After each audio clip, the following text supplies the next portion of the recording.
The African Union sent a high-level team to South Sudan to check the situation on the ground. The visit was led by Erus Zemenekasa, a key diplomat representing Ethiopia. Their mission was simple: understand the reality, talk to leaders, and help move the peace process forward. But this is not just a normal visit, it is a pressure mission. This visit showed that Africa itself is now seriously concerned about South Sudan.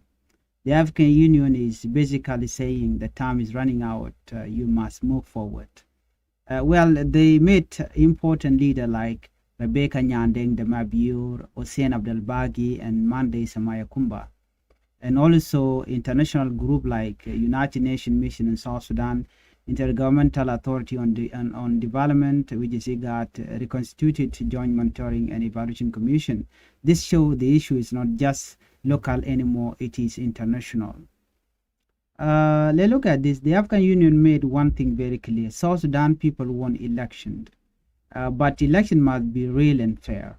This is very important because election without security, without preparation, and without trust, it can lead to more conflict instead of peace. So the African Union is not just saying do election; they are saying do it properly or don't rush it. The biggest issue is not just election right now. It is the relationship between leaders, especially Salva Kiir Mayardit and Dr. Riek Machar. The 2018 peace deal was supposed to fix problem, but today trust is still low, and violence still happen, and agreement are not fully implemented. The situation got worse when Dr. Riek Machar was put under house arrest in 2025, and this created more tension inside the government. South Sudan has been trying to hold election for years, but they keep failing because a lack of security in many areas, poor infrastructure, political disagreement, and weak institution. Even now, elections are planned for December 2026, but many people doubt it. Let's look at the truth. If these problems are not fixed, election may be delayed again.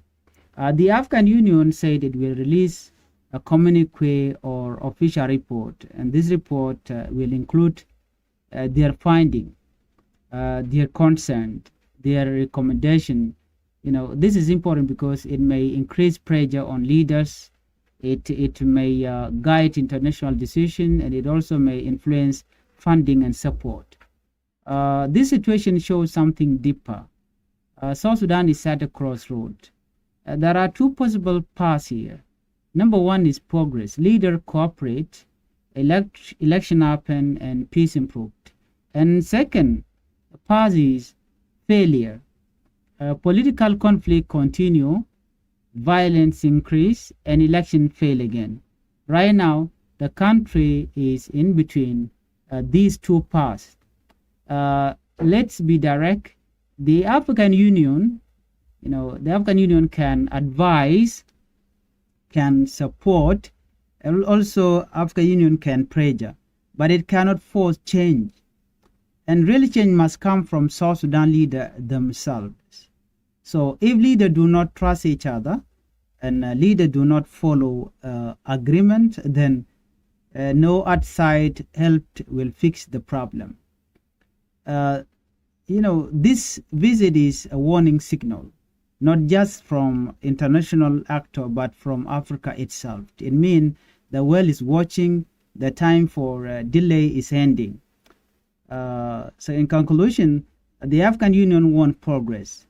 Elections are the main focus, but conditions are not ready yet, and political tension remains the biggest risk. The future of South Sudan now depends on one key thing: will leaders choose cooperation or conflict?